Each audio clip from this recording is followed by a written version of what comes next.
It's during times like we're going through now, the disruption of change, where we really find out who's in the front of the boat, the engaged, who's in the middle of the boat waiting to be told what to do, and then who's in the back of the boat really creating problems, drilling a hole. And so now that the process and the rules aren't clear anymore, the front of the boat people, those who naturally play to their strengths, are engaged, they will pivot.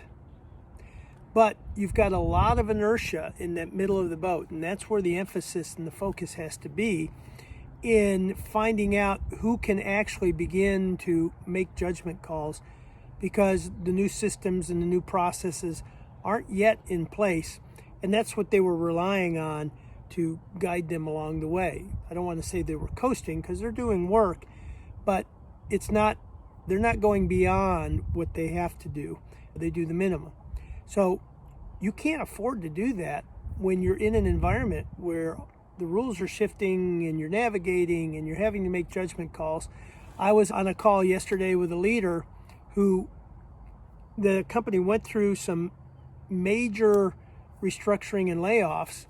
One of the managers that he's finding, and he's a senior level individual, is having problems just making decisions and looking for help. And so we're having a serious conversation. Is this person capable and wired to operate in this new uncertain area where things are more ambiguous, it's complicated, it's changing and it's volatile?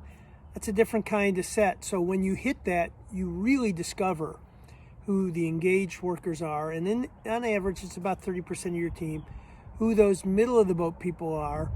And this is a real opportunity to make some decisions.